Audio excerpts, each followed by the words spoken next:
পরম শ্রদ্ধেয় স্বামী রামসুখদাসজি মহারাজের এই 59 নম্বর শ্লোক থেকে, দ্বিতীয় অধ্যায়ের যেই 59 নম্বর শ্লোক থেকে আমরা জানতে পারলাম যে যতক্ষণ পর্যন্ত মানুষের বিষয় ভোগের আকর্ষণ থাকে ততক্ষণ স্থিরপ্রজ্ঞ হওয়া যায় না।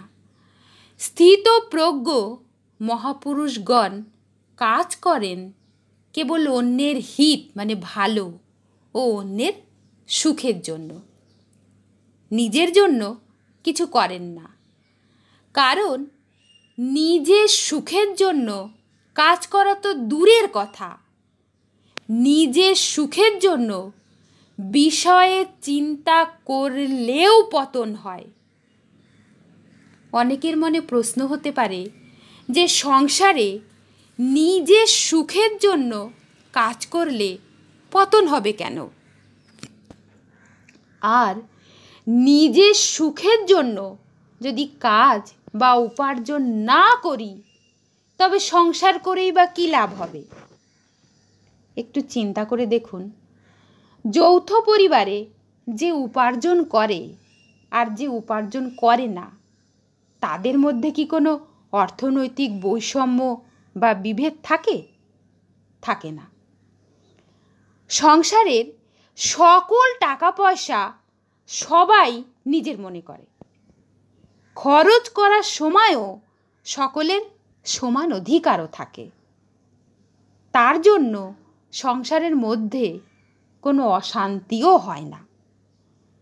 কিন্তু যৌথ পরিবার থেকে কেউ যদি ব্যক্তিগত সুখের জন্য টাকা সরিয়ে রাখে তবে সেই টাকাকে সে কেবল নিজের মনে করে বলে তাকে কিন্তু চোর বলা হয় এবং সকলের চোখে সে অপরাধী হয়ে যায়, বিবেকের দিক থেকে ছোট হয়ে যায়।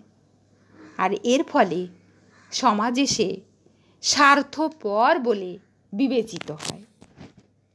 আবার দেখুন, আমরা সংসারই করি আর ভগবানের ভজনাই করি। দেহ ধারণের জন্য তো খাদ্য গ্রহণ করতেই হবে। খাদ্য গ্রহণকালে সুস্বাদু খাবার ভালো লাগবে, এটাই তো স্বাভাবিক, এতে কোনো দোষ নেই। কিন্তু দোষ তখনই হবে যখন এই জিভের স্বাদে খাদ্যের প্রতি মোহ জন্মায়।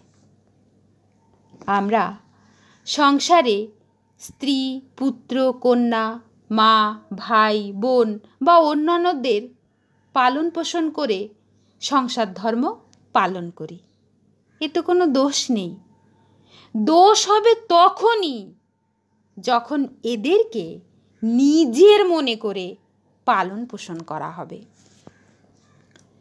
অনেকে বলতে পারেন, এদেরকে পর ভাববো কী করে? আসলে এদের পর ভাবার দরকারই নেই। এরা ভগবানের সন্তান বা ভগবানের আপনজন, এই ভেবে পালন পোষণ করলে মোহ বা মমত্ব জন্মাবে না। তাই এদেরকে নিজের না ভেবে ভগবানের জন ভেবে পালন পোষণ করাই উচিত। আর এদের সুখের জন্য নিজের সুখের ভাব ত্যাগ করলেই আর নিজের পতন হবে না। নিজের সুখের জন্য যাই করা হবে তাতে আমাদের পারমার্থিক কল্যাণ হবে না, প্রকৃতপক্ষে তাতে আমাদের অহিতই হবে।